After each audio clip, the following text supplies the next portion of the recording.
দেখ, আজকে আমরা বিজনেস লয়ের, ঠিক আছে, কোন ইয়ারটা সলভ করছি? 17 হয়ে গেছে, 18 হয়ে গেছে, 19 সালটা সলভ করছি। 19, এটাও কিন্তু অফলাইন পেপার, অফলাইনে পরীক্ষা হয়েছিল, সেই পেপারটা সলভ করি। তবে গ্রুপ এ তে চলে আসি। বলছে বলার চেষ্টা করবি, ঠিক আছে? হোল পিডিএফটা খুলে রাখ। বলছে কনসিডারেশন মিন্স, কনসিডারেশন মানে প্রতিদান। 11 এ পড়েছে না, প্রতিদান। প্রতিদান বলতে কি বোঝায়, ঠিক আছে? প্রতিদান বলতে কি বোঝায়? বলছে প্রতিদান বলতে কি, প্রতিদান মানে কি বুঝতে পারছিস? রিটার্ন।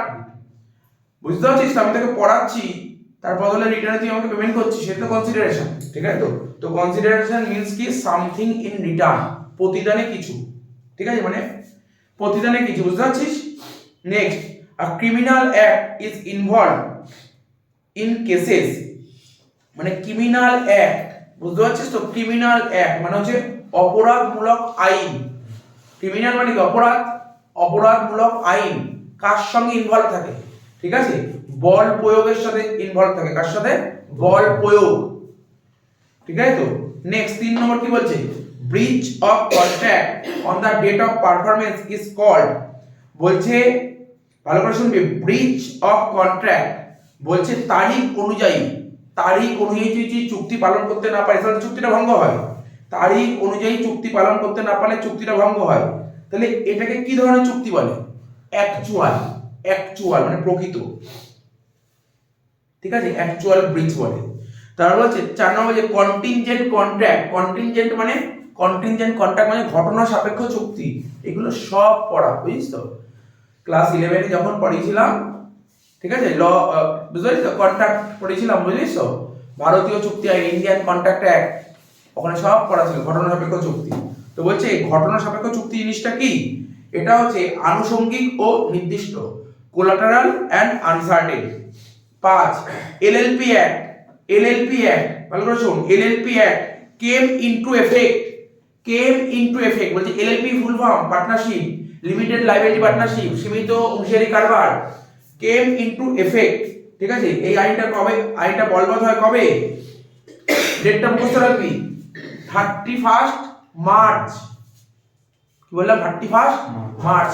কোন সাল বল? 2009, 31 March 2009। LLP act came into effect, কবে থেকে এফেক্টিভ হয়েছে? Which of the following is not a content of LLP agreement, ঠিক আছে? এলএলপি যে এগ্রিমেন্ট হয় না, তার মধ্যে কোনটা কম্পোনেন্ট নয়? দেখ কোন, দেখ এলএলপি যে, এলএলপি যে আছে না, লিমিটেড লাইবিলিটি পার্টনারশিপ, এটা তো, এটা তো, এটা তো একটা এগ্রিমেন্ট।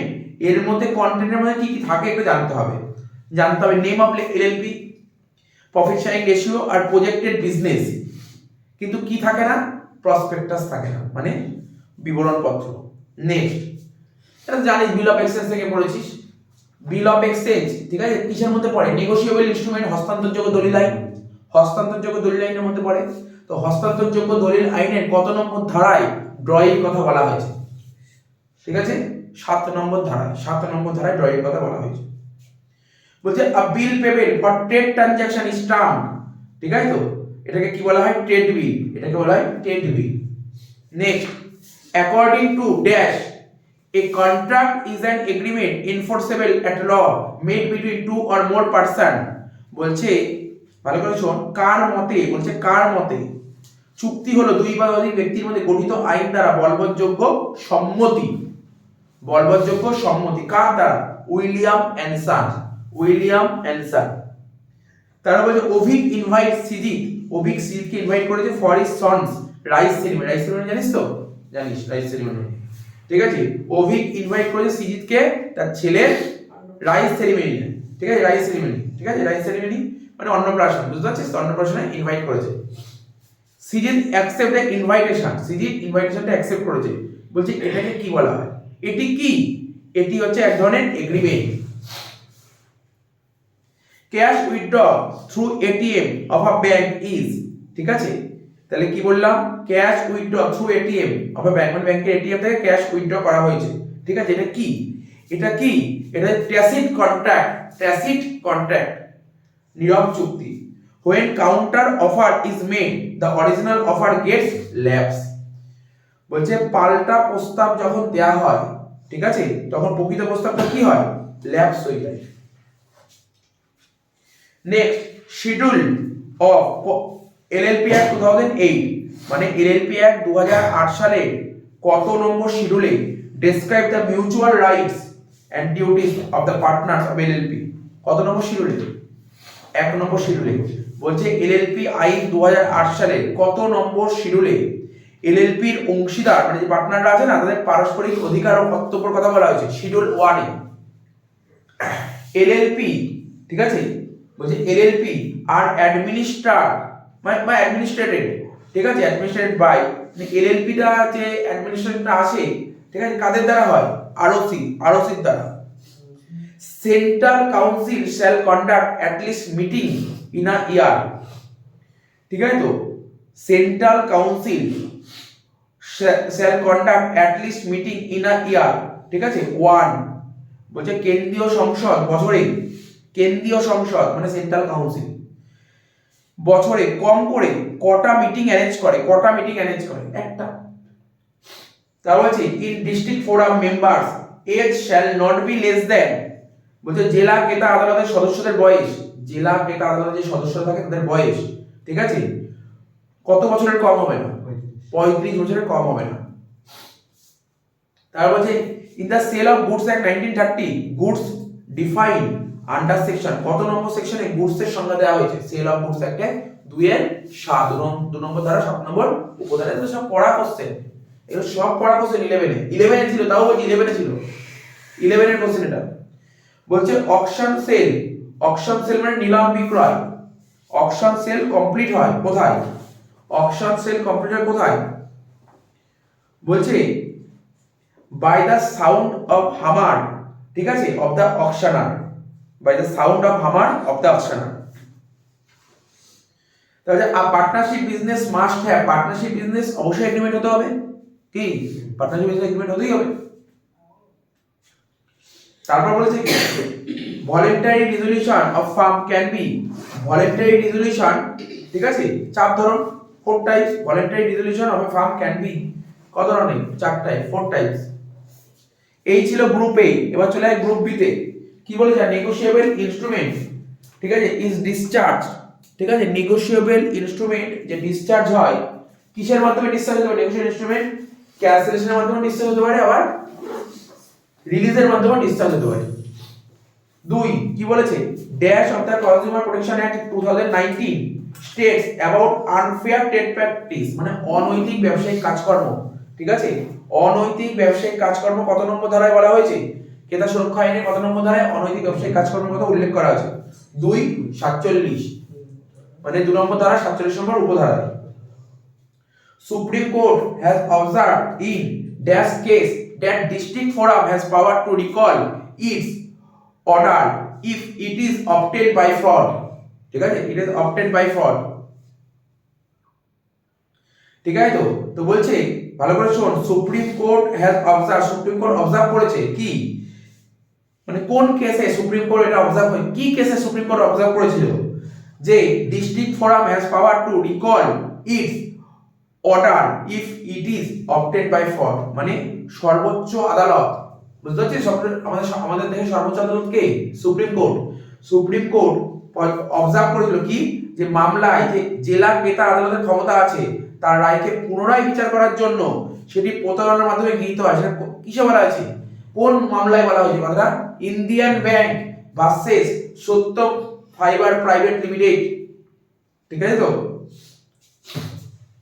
তারপর বলেছে কি, the objectives of consumer protection act 2019 is right two কি অ্যাসিওর, বি হার্ড, ঠিক আছে তো। তারপর সিক, তাহলে কি বলেছে? এটা আশ্বাসের অধিকার, বক্তব্য শোনার অধিকার আর সমাধানের অধিকার, সবকটাই হবে।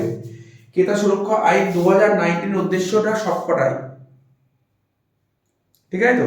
এবার কি বলেছে? 5 নম্বর বলেছে the section 7 of Consumer Protection Act 2019 explain the composition of the state characteristic of state, মানে ক্রেতা সুরক্ষা আইনে 2019 এ 7 নম্বর ধারায়, 7 নম্বর ধারায়, ভালো করে শোন, 7 নম্বর ধারায়,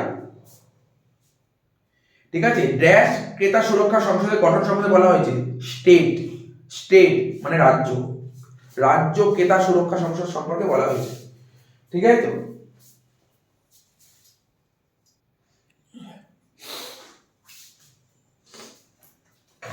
তারপর বলছে an agreement entered into without free consent is কি হবে, বলছে স্বেচ্ছাসাই, ফ্রি কনসেন্ট মানে স্বেচ্ছাসাই, ঠিক আছে, স্বেচ্ছাসাই বিহীন, ঠিক আছে, কনসেন্ট মানে তো জানি স্বেচ্ছাসাই, আর ফ্রি বলেছে মানে স্বেচ্ছাসাই বিহীন কোনো সম্মতি হলো ভয়েডেবল মানে বাতিলযোগ্য।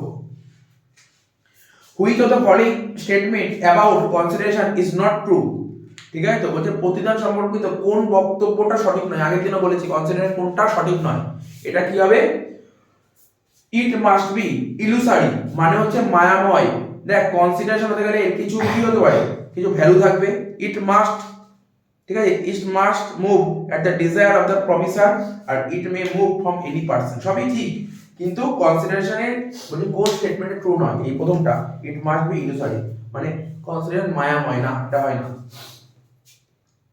আর which of the following statement is not right, কোন স্টেটমেন্টটা রাইট নয়, every agreement is a contract, প্রতিটা এগ্রিমেন্টই কন্ট্রাক্ট, এটা তো রাইট নয়।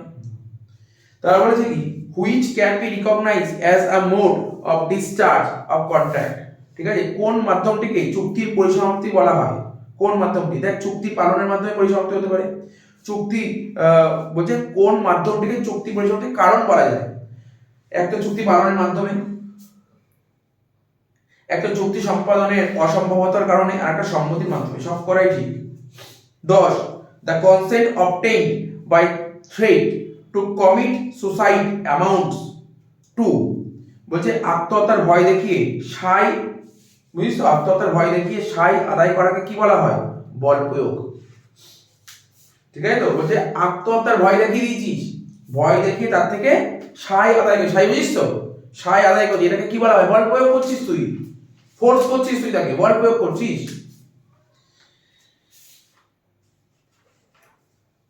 The principle of dash is applicable to partners in a partnership. Utmost good faith মানে সম্পূর্ণ সদ্বিশ্বাস, ঠিক আছে, সম্পূর্ণ সদ্বিশ্বাস, বলছে সম্পূর্ণ সদ্বিশ্বাসের নীতি অংশীদারি কারবারে অংশীদারদের উপর প্রযোজ্য, সম্পূর্ণ সদ্বিশ্বাস। 12 a firm can be dissolved by a written notice, ঠিক আছে, of dissolution given by any partner in case of, ঠিক আছে, বলছে কোনো অংশীদার দ্বারা বিলোপ সাধনের লিখিত বিজ্ঞপ্তির মাধ্যমে ফার্মের বিলোপ সাধন করে, ঠিক আছে, ফার্মের বিলোপ সাধন করে কোন ক্ষেত্রে, পার্টনারশিপ অ্যাট উইল। তারা বলেছে in absence of any agreement a partner is not entitled to receive any, বলছে পার্টনারশিপ এগ্রিমেন্ট যদি উল্লেখ না থাকে তাহলে পার্টনাররা, ঠিক আছে, পার্টনাররা কি কি পায় না, ইন্টারেস্ট পায় না, ইন্টারেস্ট ক্যাপিটাল যেটা বলি, ইন্টারেস্ট ড্রয়িংস বলতে পারিস, রেমুনারেশন স্যালারি পায় না, তাহলে কারেক্ট অ্যানসার কোনটা স্যার, এ আর বি দুটোই কারেক্ট, মানে লিখতে হবে ডি অ্যানসার লিখতে হবে। 14 which of the following is not right of partners, ঠিক আছে, বলে কোনটা অংশীদারের অধিকার নয়, তাই অংশীদারের অধিকার কি কি, রাইট টু শেয়ার প্রফিট এটা অংশীদারের অধিকার, রাইট টু রিটায়ার এটা অধিকার আছে, রাইট টু ডিজলভ অধিকার আছে, অধিকার নেই কোনটা, right two audit books of account, ঠিক আছে, তো এটার অধিকার নেই ওদের। At least one of the designated partner shall be, ঠিক আছে, তো একজন এই ডেজিগনেটেড পার্টনারকে অ্যাট লিস্ট একজনকে ইন্ডিয়ান রেসিডেন্ট হতে হবে, তো আগে মেয়েও ছিল, তো কমন কোশ্চেন দেখতে পাচ্ছিস তো। Section 3 subsection 1 of LLP act says that LLP is a, এলএলপিটা কি, বডি কর্পোরেট, এই কোশ্চেনটাও কমন। LLP has a separate entity apart from its partners, ঠিক আছে, এলএলপি একটা নিজস্ব অস্তিত্ব আছে তার, ঠিক আছে, তার অংশীদার ছাড়া। তারপর 18টা বলছে a promissory note, bill of exchange or check is payable or bearer which is expressed to be so payable. A bill of exchange payable at sight or on demand is known as demand bill, ঠিক আছে। section 50 of the Negotiable Instrument Act 1881 explain endorsement, বলছে হস্তান্তরযোগ্য দলিল আইনে 1881 সালে 50 নম্বর ধারায়, ঠিক আছে, পৃষ্ঠাঙ্কনে ব্যাখ্যা করা হয়েছে, ঠিক আছে, কিসের, নিয়ন্ত্রিত পৃষ্ঠাঙ্কনে ব্যাখ্যা করা হয়েছে। 21 a contract made by mistake under Indian law, কোনো ভুলের বশবর্তী হয়ে চুক্তি সম্পাদন করলে ভারতীয় আইনে সেটা কি, বৈধ। তারপর বলছে B agree to pay 6 lakh to A if he secure an employment in government office, this agreement is void, ঠিক আছে, এটাকে বাতিল বলা হয়। essential characteristic of a contingent contract, ঠিক আছে, ঘটনা সাপেক্ষ চুক্তির অপরিহার্য বৈশিষ্ট্য কি? ফিউচার ইভেন্ট, ঠিক আছে, ভবিষ্যৎ ঘটনা। কোলাটারাল ইভেন্ট, আনুষঙ্গিক ঘটনা। আনসার্টেন ইভেন্ট, অনিশ্চিত ঘটনা, সবকটাই হবে। তাহলে ফিচার্স অফ বেলমেন্ট, ঠিক আছে, বেলমেন্টের যে ফিচার্স, ঠিক আছে, বেলমেন্টের ফিচার্স মানে গচ্ছিত বোঝানোর বৈশিষ্ট্যটা কি? ডেলিভারি, পারপাস, ওনারশিপ, তিনটেই ঠিক, all of this. 25 rights of indemnity holder, বলছে ক্ষতিপূরণ ধারকের অধিকারগুলি কি কি? একটা ড্যামেজ ইন স্যুট আর কস্ট অফ স্যুট, মানে মামলা বিষয়ক ক্ষতি আর মামলার খরচা। 26 নম্বর, আর টিচেস, ঠিক আছে, his parrot to decide an offer and then sends his parrot to B, is this a valid offer? বলছে এটা টিয়া পাখি, ঠিক আছে, তো টিয়া পাখিকে একটি প্রস্তাব পাঠ করতে শেখায় এবং বীর কাছ থেকে প্রস্তাব পেশ করার জন্য পাঠায়, এটি একটি বৈধ প্রস্তাব? এটি করে বৈধ প্রস্তাব হবে? ভ্যালিড নয়, ঠিক আছে, তো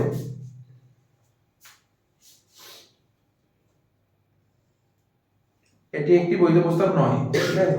তা বলছে আনপেড সেলার, অপরিশোধিত বিক্রেতা, অফ সেল অফ গুডস অ্যাক্টের কত নম্বর ধারায় আনপেড সেলার উল্লেখ আছে? সেকশন 47, সেকশন 47 উল্লেখ আছে।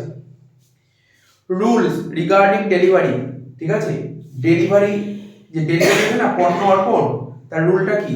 একটা হচ্ছে delivery and payment, buyer to apply for delivery আর এক্সপেন্স অফ ডেলিভারি, সব করে ঠিক। দেখ বলছে ডেলিভারি রুলটা কি? একটা ডেলিভারি করতে হবে, পেমেন্ট করতে হবে, এটা একটা রুলের মধ্যে বলছে। Buyer to apply for delivery, ডেলিভারির জন্য বায়ার অ্যাপ্লাই করবে, আর এক্সপেন্স অফ ডেলিভারি, ডেলিভারি এক্সপেন্সেসটাও দেবে।